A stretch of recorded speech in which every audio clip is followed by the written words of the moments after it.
Ya, pemirsa, Komisi Percepatan Reformasi Polri menggelar rapat perdana di Mabes Polri Senin siang. Ya, rapat tersebut membahas terkait mekanisme kerja Komisi Percepatan Reformasi Polri dalam memberikan rekomendasi kebijakan serta menampung aspirasi masyarakat. Pemirsa, Ketua Komisi Reformasi Polri Jimli Asyidiki menyebut dalam waktu dekat pihaknya akan mengadakan audiensi bersama organisasi masyarakat sebagai bentuk partisipasi publik sebelum menggelar rapat selanjutnya pada Kamis depan. Komisi Percepatan Reformasi Polri nantinya juga akan bersinergi dengan komisi dan komite yang sudah ada untuk mewujudkan reformasi Polri yang diharapkan Presiden Prabowo Subianto. Sementara Kapolri Jenderal Listio Sigit Prabowo yang juga menjabat sebagai anggota komisi mengaku pihaknya akan terbuka pada masukan dan juga evaluasi yang disampaikan Komisi Reformasi Polri. Dan insya Allah mungkin minggu depan atau apa akan ada tambahan 1 orang, ya, ibu-ibu. Nah, belum saya sebut namanya. Ini untuk melengkapi sesuai dengan harapan Presiden supaya ada keterwakilan perempuan. Maka nanti jumlahnya tim ini 11 orang. Nah, hari ini kami membahas mengenai cara kami bekerja selama 3 bulan. Harapannya selama 3 bulan nanti kita akan melaporkan, merekomendasikan kebijakan-kebijakan yang perlu ditempuh, yang nanti keputusannya ada di tangan Presiden. Nah, jadi hasilnya nanti yang sifatnya kebijakan ke depan itu kita melapor ke Presiden.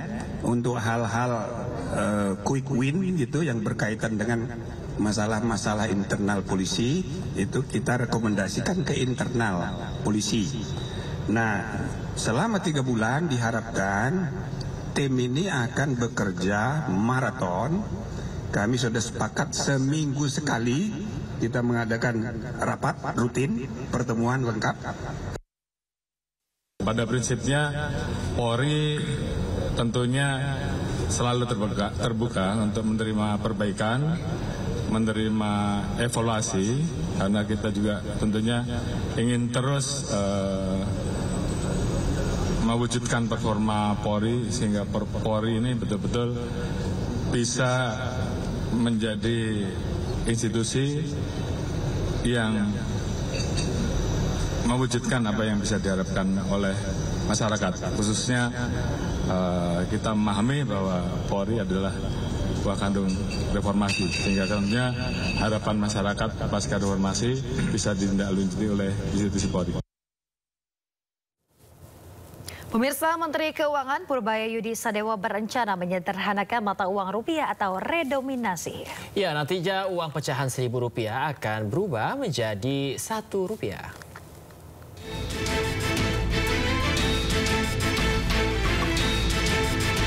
Menteri Keuangan Purbaya Yudi Sadewa berencana menyederhanakan mata uang rupiah atau yang dikenal dengan kebijakan mengubah Rp1.000 menjadi Rp1. Rencana ini tertuang dalam Peraturan Menteri Keuangan tentang Rencana Strategis Kementerian Keuangan tahun 2025-2029. Kini pemerintah tengah menyiapkan rancangan undang-undang tentang perubahan harga rupiah atau redenominasi. Aturan itu ditargetkan rampung pada tahun 2027 mendatang.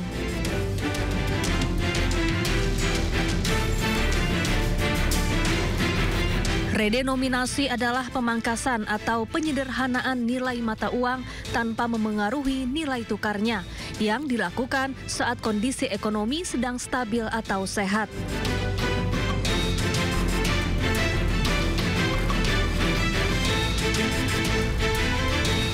Contohnya, uang pecahan Rp1.000 diubah menjadi Rp1.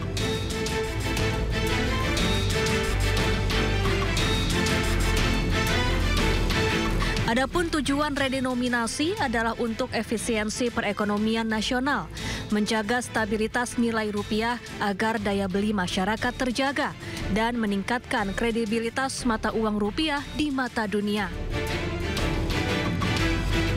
Rencana redenominasi rupiah sebetulnya telah lama bergulir sejak 2013 lalu. rencananya 3 angka 0 dalam mata uang rupiah akan dihilangkan. Tim Liputan iNews melaporkan.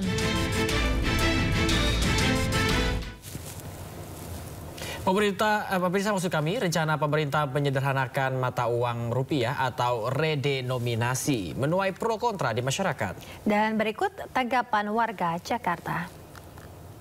Kalau untuk saya pribadi sih setuju-setuju aja, karena gimana ya, untuk transfer itu lebih memudahkan kita gitu.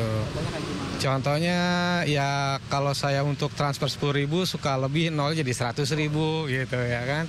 Kalau 100.000 suka kurang apa gimana gitu. Jadi kalau nolnya dikurangin mungkin agak sedikit memudahkan kita ya. Gitu. Kalau saya lihat sih sebenarnya Indonesia ini inflasinya termasuk yang masih terkendali, Mas. Kenapa? Karena pada saat kita akan mengeluarkan mata uang baru ya, kalau nggak secara langsung otomatis kan kita memerlukan biaya pencetakan mata uang segala macam. Kalau menurut saya sih sepertinya belum dibutuhkan urgent lah untuk dikeluarkan. Tapi mungkin tidak menutup kemungkinan di masa yang akan datang itu perlu untuk dilakukan seperti itu. Saya kebetulan bukan orang keuangan, saya bergerak di bidang bisnis dan hukum. Ya sesimpelnya aja saya menilai duit saya 1M bisa jadi turun jadi 1 juta, walaupun secara nilainya juga tetap sama. Cuman saya berpikir dari sisi apa kemudian Menteri Keuangan mengambil kebijakan ini. Apa? Komputer bisa? Bisa. Desain grafis bisa enggak? Desain grafis juga bisa. Sama Pak Gubernur dikasihkan ini ya. Wawancara singkat antara Gubernur DKI Jakarta Pramono Anung dengan Zidane 20 tahun terjadi saat job fair disabilitas digelar di Taman Ismail Marzuki, Jakarta Pusat Senin lalu. Berbekal berkas serta kemampuan yang dimiliki, Zidane pun resmi mulai bekerja hari ini di PT Transjakarta sebagai desainer grafis dan memperkuat tim komunikasi internal. Bapak Gubernur DKI Jakarta yang terhormat, Bapak Pramono dan Bapak Disnaker, saya ingin mengucapkan terima kasih karena saya sudah diterima di PT Transjakarta, Pak. Dan untuk teman-teman saya yang di Indonesia yang sudah mendukung saya ingin mengucapkan terima kasih juga. Harus semangat ya, jangan patah semangat, oke? Sebelumnya dalam kegiatan job fair khusus disabilitas, Gubernur DKI Jakarta berjanji memberikan kesempatan kerja yang sama bagi semua warga Jakarta. Total ada 150 penyandang disabilitas yang disalurkan untuk bekerja di sektor formal dengan menggandeng 21 perusahaan. Ya, saya sebagai Gubernur Jakarta berharap bahwa semua warga yang ada di Jakarta mendapatkan kesempatan yang sama untuk memperoleh pekerjaan dan juga dapat memanfaatkan pertumbuhan yang ada di Jakarta. Saat ini Pemprov DKI Jakarta sudah menyediakan beberapa program bagi kelompok penyandang disabilitas, seperti kartu disabilitas dan pasukan putih yang akan melayani lansia serta disabilitas yang mengeluhkan tentang kondisi kesehatan. Selain itu, Dinas Ketenagakerjaan juga memberikan penambahan skill bagi penyandang disabilitas. Sehingga meskipun belum mendapat pekerjaan, namun kemampuan mereka dilatih melalui berbagai pelatihan yang diberikan. Dari Jakarta, Tim Liputan iNews melaporkan.